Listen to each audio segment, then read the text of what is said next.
اعوذ باللہ من الشیطان الرجیم بسم اللہ الرحمن الرحیم۔ رمضان المبارک قرآن مجید کو سمجھنے اور اپنے ایمان کو مضبوط کرنے کا مہینہ ہے۔ اسی سلسلے میں ہم آج قرآن مجید فرقان حمید کا تیسرا پارہ، اس کا خلاصہ دیکھتے ہیں۔ یہ پارہ ہمیں بتاتا ہے کہ ہدایت ملنے کے بعد انسان کی ذمہ داری شروع ہو جاتی ہے۔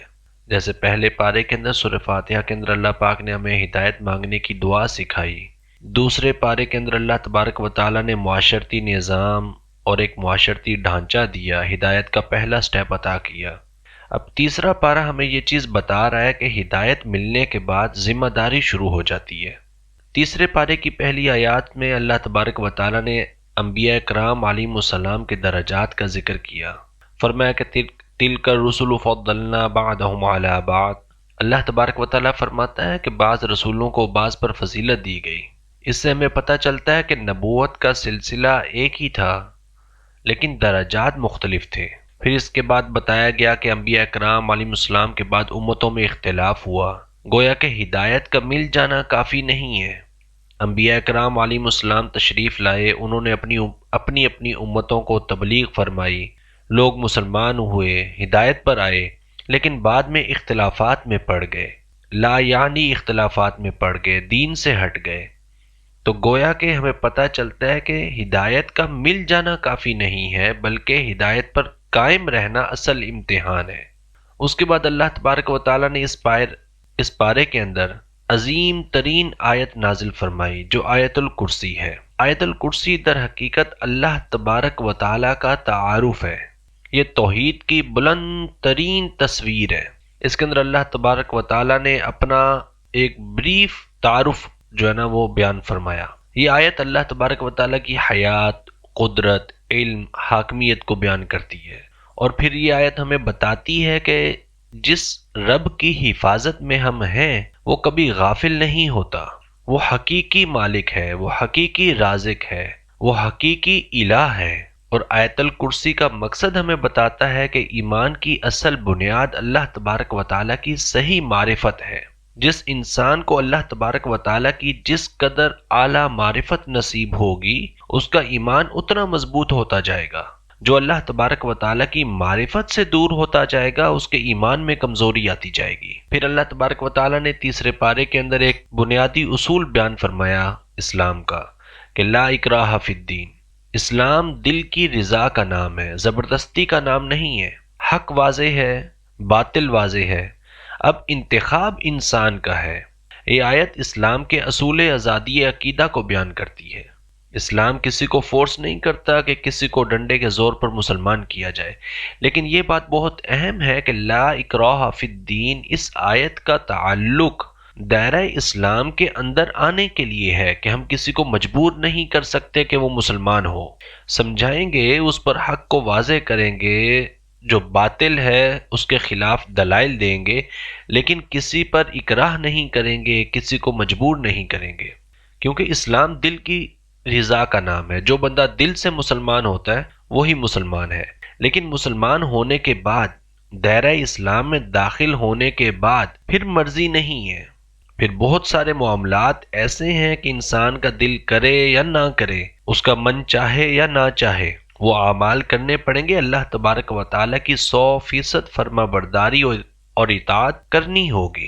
اس کے بعد اللہ تبارک و تعالیٰ نے اس پارے کے اندر حضرت ابراہیم علیہ السلام کا واقعہ بیان فرمایا، ان کے ایمان اور یقین کا ذکر ہے، اور مردوں کے زندہ ہونے کا مشاہدہ کہ انہوں نے اللہ پاک کی بارگاہ میں عرض کیا تھا کہ ربی ارینی کیف تحیی الموتى، یا اللہ مجھے دکھا تو مردوں کو کیسے زندہ فرمائے گا، کیسے زندہ کرتا ہے۔ اور حضرت سیدنا ابراہیم علیہ السلام نے یہ اس لیے نہیں اللہ تبارک و تعالیٰ سے عرض کیا کہ انہیں یقین نہیں تھا، بلکہ دل کے اطمینان کی طلب تھی، اور سیدنا ابراہیم علیہ السلام اپنے علم الیقین کو عین الیقین میں بدلنا چاہتے تھے، تو انہیں شک نہیں تھا کہ اللہ تبارک و تعالیٰ کیسے زندہ فرماتا ہے، بلکہ وہ اپنے دل کے اطمینان کے لیے اور اپنے ایمان کے درجات کی مزید بلندی کے لیے وہ عین الیقین حاصل کرنا چاہتے تھے کہ یا اللہ مجھے دکھا، اور پھر اللہ تبارک و تعالیٰ نے انہیں دکھایا۔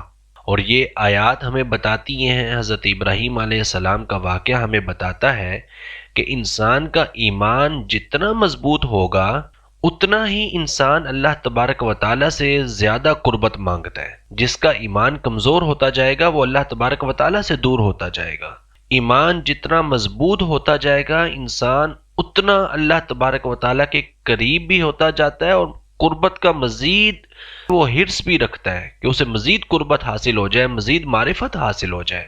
پھر اس پارہ کے اندر اللہ تبارک و تعالیٰ نے انفاق فی سبیل اللہ کا ذکر فرمایا اور بڑا ایک پیارا اجر عطا فرمایا کہ مثل الذین ينفقون اموالهم فی سبیل اللہ کمثل حبۃ انبتت سبع سنابل فی کل سنبلۃ مئۃ حبہ۔ گویا کہ اللہ تبارک و تعالیٰ نے فرمایا کہ ایک دانہ جو انسان اللہ تبارک و تعالیٰ کی بارگاہ میں صدقہ کرے، خیرات کرے خالص نیت کے ساتھ، تو اس کا اجر 700 گنا تک بڑھ جاتا ہے۔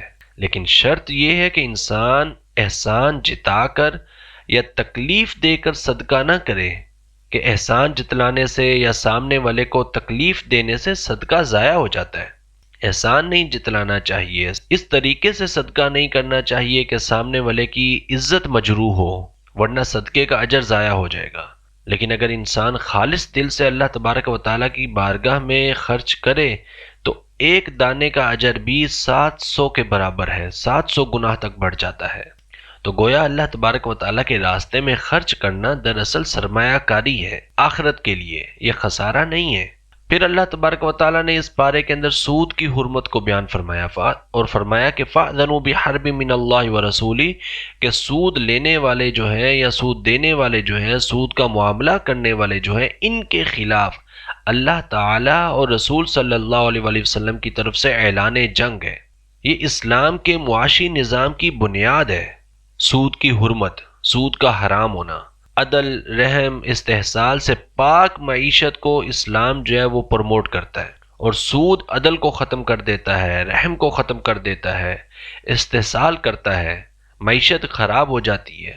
پھر قرآن مجید فرقان حمید کی سب سے طویل آیت بھی اسی پارے کے اندر ہے، جسے آیت مداینہ کہتے ہیں، جو قرض کی آیت ہے۔ اللہ تبارک و تعالیٰ نے قرض کے لین دین کا اصول اور اس کے قوانین بڑی وضاحت سے بیان کر دیے، اور فرمایا کہ قرض جب لو یا قرض دو تو اس کے معاملات کو لکھو، گواہ بناؤ۔ دیانت داری کے اصول اللہ تبارک و تعالیٰ نے مقرر کر دیے۔ گویا کہ اسلام جذباتی نہیں ہے، بلکہ اسلام چاہتا ہے کہ ایک منظم اور ذمہ دار معاشرہ تشکیل دیا جائے۔ پھر اسی پارے کے اندر سورۃ البقرہ کا اختتام ہوتا ہے، اور دوسری بڑی سورت سورہ آل عمران اس کا آغاز ہوتا ہے۔ سورہ آل عمران کی آیت نمبر 1 سے لے کے 92 تک اسی پارے کے اندر ہے۔ اس میں اللہ تبارک و تعالیٰ نے آیات محکمات کا ذکر کیا، آیات متشابہات کا ذکر کیا۔ فرمایا کہ قرآن پاک میں کچھ واضح اور بڑی کلیئر آیات ہیں، اور کچھ آیات ایسی ہیں جو متشابہات ہیں، اور گمراہی انسان کی یہ ہے کہ وہ متشابہات کے پیچھے پڑ جائے اور محکمات کو یعنی واضح آیات کو چھوڑ دے۔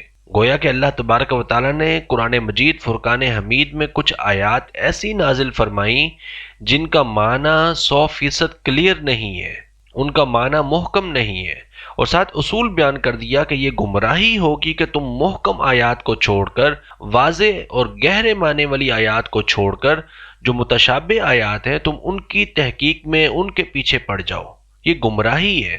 تو قرآن پاک کی کچھ آیات ہمارے لیے بطور امتحان کے ہیں۔ پھر اللہ تبارک و تعالیٰ نے سورہ آل عمران میں اہل کتاب سے ہمیں ایک مکالمہ کرنے کا حکم دیا تاکہ معاشرہ پرامن ہو سکے، اور فرمایا کہ یا اہل الکتاب تعالوا الی کلمۃ سواء بیننا وبینکم، کہ اہل کتاب چلو آؤ کسی ایسے کلمے پر، کسی ایسی بات پر ہم اتفاق کر لیتے ہیں جو ہمارے اور تمہارے درمیان مشترکہ ہے۔ گویا کہ یہ آیت دعوت، حکمت، مشترکہ بنیاد پر گفتگو کا اصول دیتی ہے، اور معاشرے کو پرامن کرنے کا ایک بڑا منظم طریقہ بتاتی ہے۔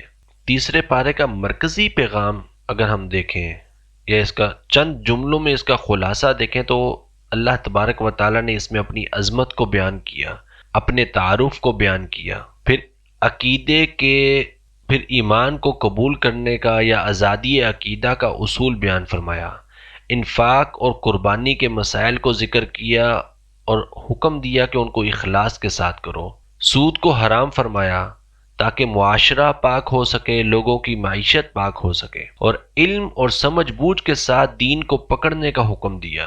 اور ہمیں یہ چیز بڑی واضح طور پہ اس پارے سے پتہ چلتی ہے کہ نیکی کے لیے قربانی ضروری ہے۔ تیسرا پارہ ہمیں یہ بات سکھاتا ہے کہ ایمان صرف زبان کا دعویٰ نہیں ہے، بلکہ دل کی معرفت اور عمل کی قربانی ہے۔ جو اللہ تبارک و تعالیٰ کو پہچان لیتا ہے، جسے اللہ تبارک و تعالیٰ کی معرفت نصیب ہو جاتی ہے، وہ دنیا کے ہر خوف سے آزاد ہو جاتا ہے۔ اور نیکی کی ابتدا وہاں سے ہوتی ہے، نیکی شروع وہاں سے ہوتی ہے جہاں ہماری پسندیدہ چیز قربان ہو جاتی ہے۔ آگے چوتھے پارے کی ابتدا بھی انہی آیات سے ہو رہی ہے۔ تو اللہ تبارک و تعالیٰ سے دعا ہے کہ اللہ تبارک و تعالیٰ ہمیں عمل کرنے کی توفیق عطا فرمائے، قرآن پاک کو سمجھنے کی توفیق عطا فرمائے، اور رمضان المبارک کی برکات نصیب فرمائے۔ آمین۔ السلام علیکم ورحمۃ اللہ وبرکاتہ۔